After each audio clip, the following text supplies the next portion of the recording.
जय हिंद दोस्तों, मैं कुणाल आपका स्वागत करता हूँ। ये हमारे एथिक्स के सीरीज का 17वां वीडियो है और आज का टॉपिक है अभिवृत्ति एवं अन्य संबंधित धारणाएं, जिसे इंग्लिश में attitude and other related beliefs कहते हैं। यह थोड़ा सा एब्स्ट्रैक्ट टाइप का टॉपिक हो गया, यानी अमूर्त टाइप का टॉपिक हो गया।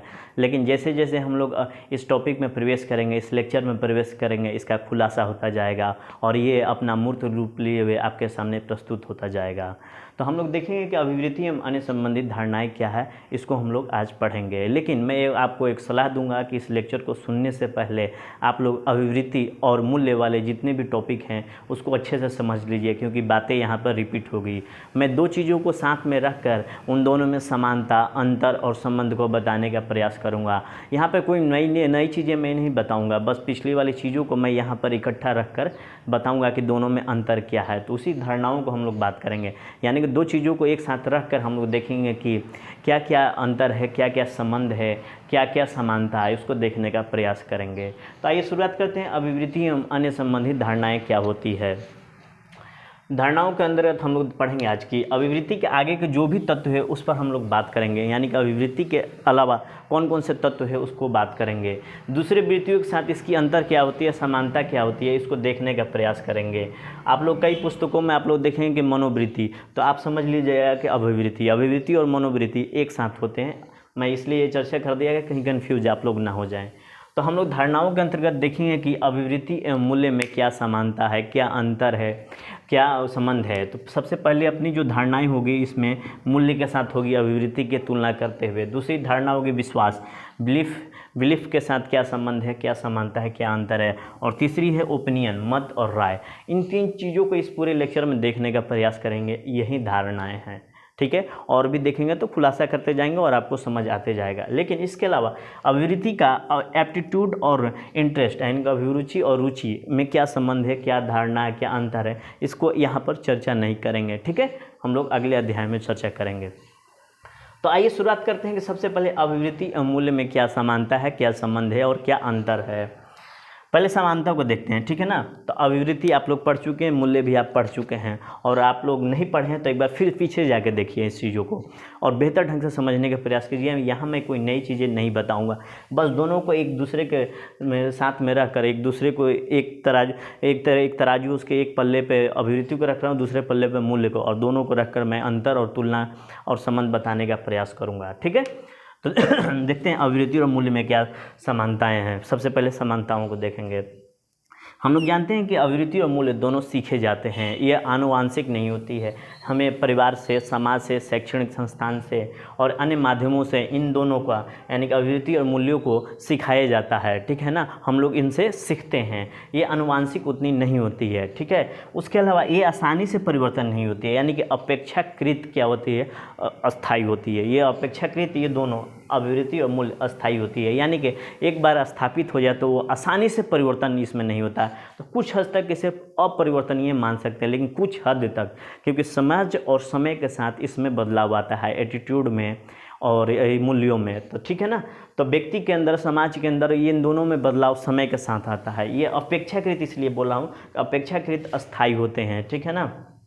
यानी कि एक बार स्थापित हो जाए तो इसे आसानी से बदला नहीं जा सकता है। तो ये रही समानता। इसमें कोई नई चीज़ मैंने नहीं बताया, जो पिछली चीज़ें हैं उसको एक साथ रखकर बताने का प्रयास किया हूँ। अब देखते हैं दोनों में अंतर क्या है।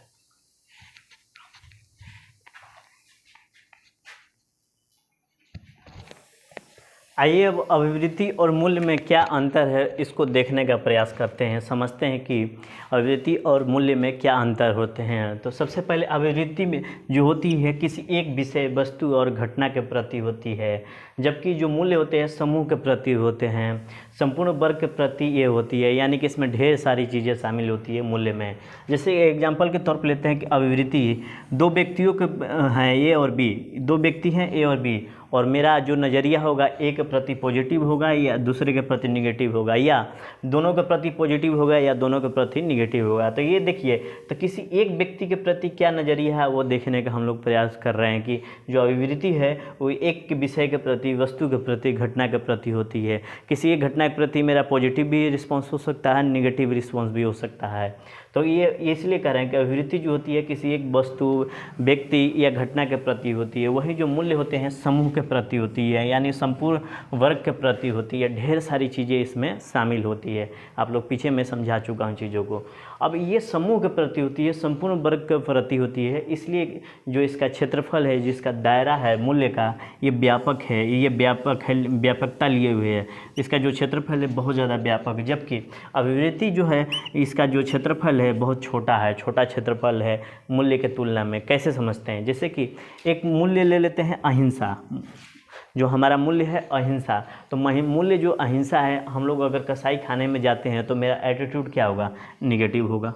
वहीं बलि प्रथा को देखेंगे तो पसंद नहीं करेंगे, तो इसके प्रति मेरा क्या होगा? नज़रिया निगेटिव होगा। तो ये देखिए अहिंसा बड़ा मूल्य है, ठीक है ना, ये व्यापकता लिए हुए है। जो मूल्य है अहिंसा यहाँ बड़ा स्थिति में लिए हुए है। इसका क्षेत्रफल, इसका कई क्षेत्रों में अप्लाई किया जा रहा है, कसाई के क्षेत्रों में, बलि प्रथा के क्षेत्रों में, तो ठीक है ना। तो ये इसलिए कह रहा हूँ अहिंसा व्यापकता लिए हुए है, जबकि जो एटीट्यूड होता है छोटा क्षेत्रफल लिए हुए है।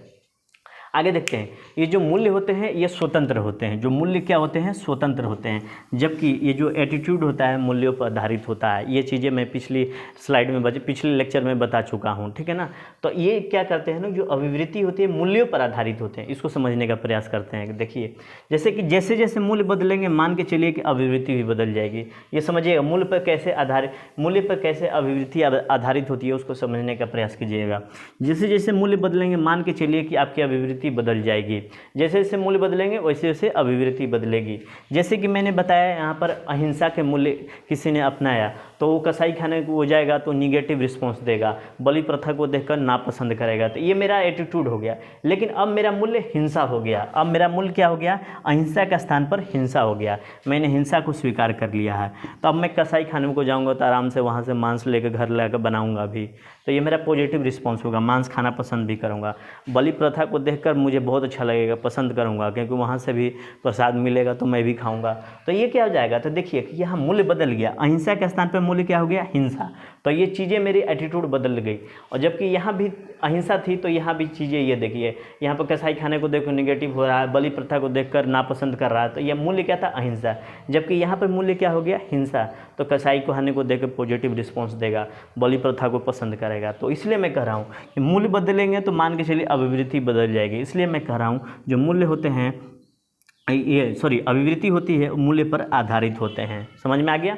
इसके अलावा देखेंगे कि जैसे कि मूल्य हैं, कुछ मूल्य हैं जैसे कि सांप्रदायिक भावना। मेरे अंदर बहुत ज़्यादा, मान के चलिए कि मेरे अंदर बहुत ज़्यादा सांप्रदायिक भावना है, तो मैं दूसरे धर्म को देखकर आलोचना करूंगा। जबकि वहीं पर मेरा भावना जो है समन्वयवादी है, असांप्रदायिक है, तो मैं चीज़ों को यानी कि दूसरे धर्म के लोगों की प्रशंसा भी करूंगा, यानी कि उनसे मिलना जुलना पसंद कर रहा हूं। तो देखिए यहाँ पर क्या हो गया कि ये जो अभिवृत्ति है ये मूल्य पर आधारित हो गया। मूल्य बदलने के साथ हमारा एटीट्यूड भी चेंज होता है। लेकिन इसमें क्या होता है कि कुछ जगहों पर असंगति देखने को भी मिलती है। एटीट्यूड जो बना होता है, हम लोग पिछले अध्याय में पढ़े थे, एटीट्यूड 3 चीज़ों से मिलकर बना होता है। विचार, भावना और क्रिया, ये तीनों समान अनुपात में नहीं होते हैं। इनमें भी विसंगतियाँ होती है, असंगतियाँ होती है। जैसे कि हम लोग देखेंगे कि ये जो मूल्य जो होते हैं ये मूल्य और अभिवृत्ति में असंगति कब आती है, इसको देखने का प्रयास करेंगे। जैसे मैंने कहा ना कि मूल्य बदलेंगे तो अभिवृत्ति बदल जाएगी। लेकिन यहाँ देखिए, ये यहाँ इसका अपवाद के तौर पे एक एग्जाम्पल लेते हैं। जैसे कि 3 व्यक्ति हैं, ए बी सी को मैं अपने अनुसार मान के चलता हूँ कि मैं हूँ, ए मेरा मित्र है, अब बी को मैं नहीं जानता हूँ, तो ए जो मेरा मित्र है बी की हत्या कर देता है, और मैं जो सी हूँ मैंने इसे देख लिया हत्या करते हुए, तो कोर्ट में गवाही जाएगी, और मेरी गवाही यानी सी की गवाही बहुत ज़्यादा मायने रखती है। अगर मैं एक के समर्थन में गवाही देता हूँ तो मुझ पर हत्या का आरोप नहीं लगेगा और मुझे फांसी नहीं होगी। लेकिन मैं ए के विरोध में अगर गवाही देता हूँ तो हत्या का आरोप ए पर लगेगा और उसे फांसी हो जाएगी। लेकिन क्या है कि सी और ए, मेरे और ए में जो संबंध है वो फैमिली फ्रेंड वाला है, यानी कि और हम लोग अच्छे दोस्त भी हैं, और ए के छोटे छोटे बच्चे भी हैं, ठीक है ना। तो इन सब चीज़ों को मैं माइंड में ख्याल रखकर गवाही दूंगा, ठीक है ना। तो सी का और मूल्य है, यानी कि मेरा मूल्य है कि मैं विश्वासघात नहीं करता हूँ, दोस्तों के साथ विश्वसनीय का रिश्ता बनवाए रखता हूँ, उनके साथ विश्वासघात नहीं करता हूँ, मेरा मूल्य यह है। तो अब मैं क्या करूँगा, जब गवाही देने जाऊँगा तो मैं कह दूँगा कि ए ने हत्या नहीं की है, तो ये जो ए है बच जाएगा, उसकी फांसी नहीं होगी। यानी कि यहाँ मुझे ज्ञान है, ये देखिए यहाँ पर मुझे ज्ञान है कि हत्या हुई है, तो मेरे अंदर भावना उत्पन्न होनी चाहिए कि गवाही देनी चाहिए, लेकिन मैं गवाही नहीं देता हूँ, मैं झूठ बोल देता हूँ, क्योंकि मेरा जो मूल्य है दोस्तों के साथ विश्वासघात वाला नहीं है। तो यहाँ देखिए कि मूल्य और अभिवृत्ति में कितना अंतर हो जाता है, विसंगतियाँ आ जा रही है कि यानी कि जो मूल्य जो है, जो मूल्य होते हैं, अभिवृत्ति के मूल्य बदलने के साथ अभिवृत्ति भी बदलती है, लेकिन यहाँ नहीं हो रहा है, ठीक है ना। यहाँ विसंगति हमें देखने को मिल रही है।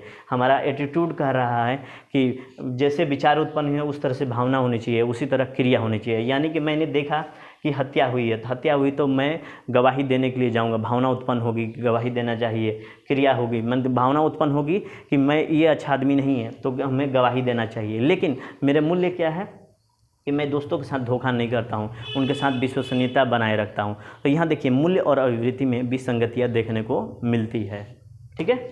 तो ये रहा अपना अंतर। अब देखते हैं अभिवृत्ति और बिलीफ में क्या अंतर है।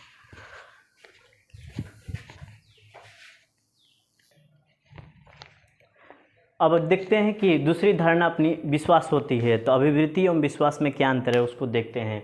जो अभिवृत्ति का निर्माण है विचार, भावना और क्रिया से होती है। विचार को ही हम लोग सूचना पक्ष या संज्ञानात्मक पक्ष या ज्ञानात्मक पक्ष कहते हैं। उसी तरह जो विश्वास होता है इसका निर्माण सूचना और कल्पना पर आधारित होता है। यानी कि जो विश्वास का आधार होता है क्या होता है, सूचना। यानी कि हम किसी भी चीज़ पर विश्वास करते हैं कि नहीं, वो हमें कैसे मालूम चलेगा, ये विश्व सूचना के माध्यम से चलेगा कि हम किसी चीज़ पर विश्वास करेंगे कि नहीं। जैसे कि पीपल के पेड़ पर भूत होता है, ऐसे हमें सूचना मिली तो क्या हो गया कि हम उस पर धीरे धीरे विश्वास करना शुरू कर देंगे कि पीपल के पेड़ पर भूत होता है। उसके बाद देखेंगे कि विश्वास जो होता है सूचना और कल्पना पर आधारित होता है, मैंने पहले लाइन में बताया, और इन दोनों का मिश्रण भी हो सकता है। तो सूचना पर भी हो सकता है कि हमें सूचना मिली कि इस पीपल के पेड़ पर भूत होता है, ठीक है ना, तो हम लोग मानने चले, हमारा विश्वास बन जाएगा कि पीपल के पेड़ पर भूत होता ही है।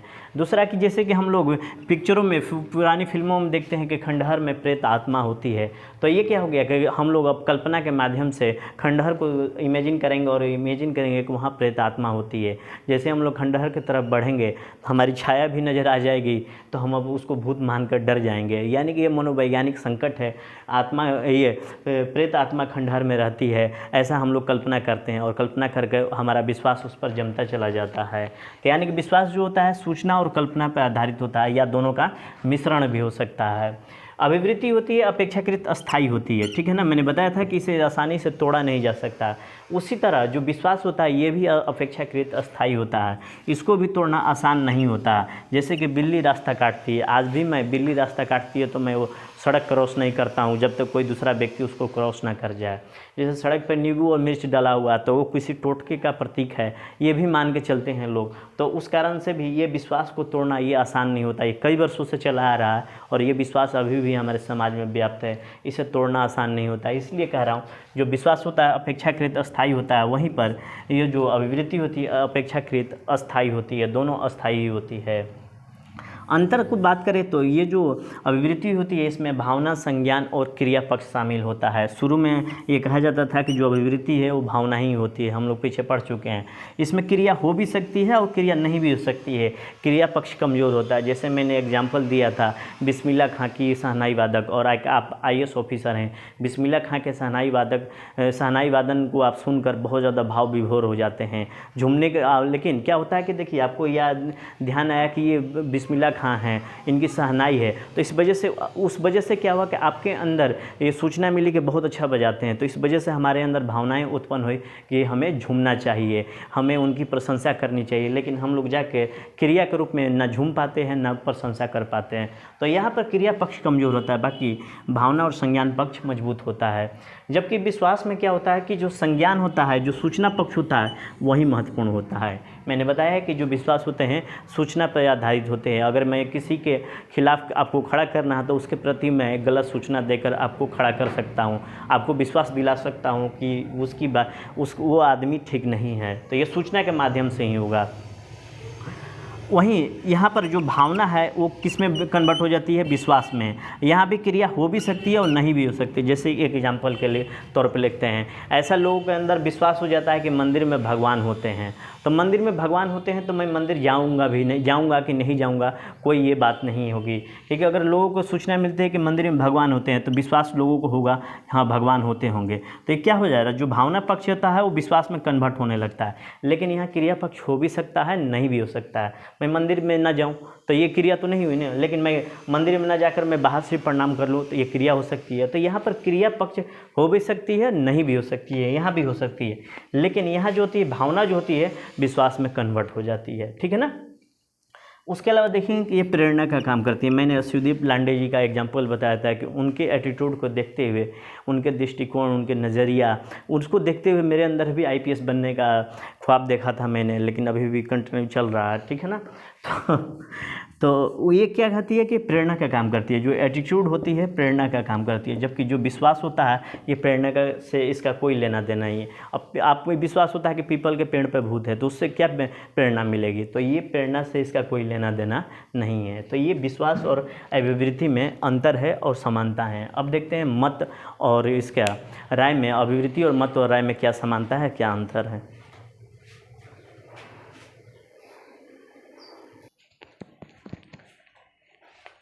अपनी तीसरी धारणा है मत और राय, जिसे हम लोग इंग्लिश में ओपिनियन कहते हैं। अब दोनों में देखते हैं कि अभिवृत्ति और मत और राय में क्या अंतर है। ये विचार भी होते हैं। हमने बताया था कि शुरू में अभिवृत्ति जो होती है विचार ही होते हैं। जो मत और राय होते हैं ये विचारों के अवलोकन से बनते हैं। जो भी मत और राय होगा वो विचारों का अवलोकन से बनेगा, यानी कि ये जो मत और राय है विचारों से बना हुआ है। इसमें जो अभिवृत्ति होती है इसमें भावना के लिए भी जगह होती है, क्योंकि हमने पढ़ा था कि अभिवृत्ति 3 चीज़ों से मिलकर बनती है। मुख्यतः संपूर्ण अभिवृत्ति का निर्माण भावना, उसके बाद विचार, उसके बाद हम लोग क्रिया को शामिल करके अभिवृत्ति का निर्माण किए थे। जबकि ये जो मत और राय होते हैं केवल विचारों से ही बनते हैं, विचारों के अवलोकन से बनते हैं। इसमें केवल विचार ही विचार होते हैं, भावना की कोई जगह नहीं होती है। ये अपेक्षाकृत अस्थायी होते हैं। हमने बताया था कि ये लंबे समय और समाज में परिवर्तन के साथ हमारे एटीट्यूड में परिवर्तन होता है, यानी कि अपेक्षाकृत अस्थायी होते हैं। लेकिन ये जो मत और राय होते हैं ये अस्थायी होते हैं। जैसे कि एक एग्जांपल के तौर पे लेते हैं कि एक वकील है, एक पक्ष का वकील है और वो दलाल कर रहा है, मानी कि वो दलील दे रहा है एक एग्जाम्पल के तौर पर समझते हैं कि एक वकील है, वो क्या हुआ अपने लिए जो भी किसी ने वकील हायर किया है उसके पक्ष में वो दलील कर रहा है, तो उसे जो अपने पक्ष में दलील कर रहा है तो उसे अपराधी घोषित नहीं किया जाएगा। आपके मन में ये भाव आएगा कि नहीं, अपराधी घोषित नहीं किया जाना चाहिए। लेकिन दूसरे पक्ष का वकील फिर आता है और वो अपने पक्ष में दलील देता है, उसे अपराधी, और हमारे मन में ऐसा उत्पन्न होता है कि नहीं, इसे अपराधी घोषित करना चाहिए। तो ये देखिए कि ये अस्थायी होता है, यानी कि हमारे मत बदलते रहते हैं, हमारे राय बदलते रहती है सिचुएशन के अनुसार, विचारों के अनुसार। तो जैसी जैसी सूचनाएं मिलेगी, विचार मिलेंगे, हमारे विचार बदलते हुए चले जाएंगे। जैसे कि वकील होते हैं तो दो वकील होते हैं, एक के पक्ष में आप सुनिएगा तो आपको लगेगा कि नहीं ये अपराधी नहीं है, लेकिन दूसरा अगर दलील देगा तो लगेगा कि नहीं ये अपराधी है। तो क्या होगा कि आपके जो विचार है जो मत और राय हैं वो बदलते हुए नजर आएंगे। जबकि ये जो अभिवृत्ति होती है अपेक्षाकृत अस्थायी होती है।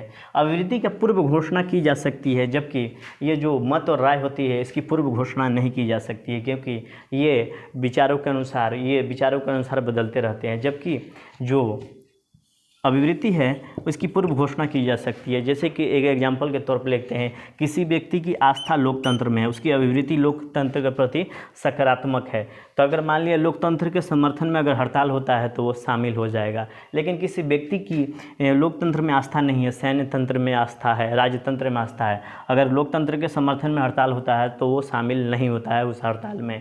तो यानी कि अभिवृत्ति पहले से डिसाइडेड है कि ये इसकी पूर्व अभिवृत्ति के अनुसार हम लोग पूर्व घोषणा कर सकते हैं कि ये उस चीज़ में शामिल होगा कि नहीं होगा, इसकी क्या अभिवृत्ति होगी। लेकिन मत और राय जो होते हैं उसकी पूर्व घोषणा नहीं की जा सकती है, ये विचारों के अनुसार बदलते रहते हैं। ये जो अभिवृत्ति थी हमने बताया था कि इसका निर्माण 3 संस्थाओं के द्वारा मुख्यतः रूप से होता है, जिसमें जो परिवार होता है प्रमुख होता है, यानी कि बचपन से हमारी अभिवृत्ति का निर्माण होते जाता है। लेकिन ये जो मत और राय है परिपक्व होने के बाद होता है। अगर कोई बच्चा है, आप देखिएगा कि मेरे फादर पुलिस में है, तो जब मैं छोटा था तो मुझे लगता था कि नहीं, मुझे पुलिस बनना चाहिए। जब मैं बड़ा हुआ उसके बाद देखा कि क्रिकेट खेला जा रहा है, थोड़ा थोड़ा बड़ा हुआ तो मैं देख रहा हूँ कि क्रिकेट खेला जा रहा है, तो मुझे क्रिकेटर बनना चाहिए। तो क्या हो रहा कि जब हम लोग छोटे बच्चे रहते हैं उस समय तक हमारे मत और राय चीज़ों को देखकर बदलती रहती है, विचारों को देखकर बदलती रहती है, और जो अभिवृत्ति है बचपन से विकसित होती रहती है। लेकिन जो मत और राय है आगे चलकर जब बड़े हो जाते हैं तो कोई मत बन जाता है, कोई विचार बन जाता है, परिपक्व होने के बाद मत और राय बनती है, जबकि जो अभिवृत्ति है बचपन से विकसित होती चली जाती है। उसके बाद देखें कि ये अचेतन की स्थिति में बनती जाती है। हम लोगों ने बताया था कि समाजीकरण के माध्यम से, समाजीकरण की प्रक्रिया के माध्यम से अभिवृत्ति का निर्माण होता है, जबकि ये जो मत और राय है सचेतन की स्थिति में बनती है। हम लोग होशो हवास में बनाते हैं, कोई विचार उत्पन्न हुआ तो हम लोग उसके अनुसार मत और राय ओपिनियन बनाएंगे। लेकिन जो अभिवृत्ति है वो अभिवृत्ति जो है अचेतन की अवस्थिति में बनती चली जाती है, हमें पता भी नहीं चलता है कि समाजीकरण के माध्यम से हमारे एटीट्यूड का निर्माण होते जा रहा है। लेकिन मत और राय क्या होता है, सचेतन अवस्था में होता है, विचारों के आधार पर होता है, विचारों के अवलोकन से बनता है मत और राय। ठीक है, तो ये रहा अपना अभिवृत्ति और मत और राय में अंतर। ठीक है, तो ये रही अपने आज की टॉपिक अभिवृत्ति एवं अन्य संबंधित धारणाएं, यानी कि attitude and other related beliefs. ठीक है, तो आज भर के लेक्चर में इतना ही। आपके सहयोग के लिए धन्यवाद। नमस्कार, जय हिंद।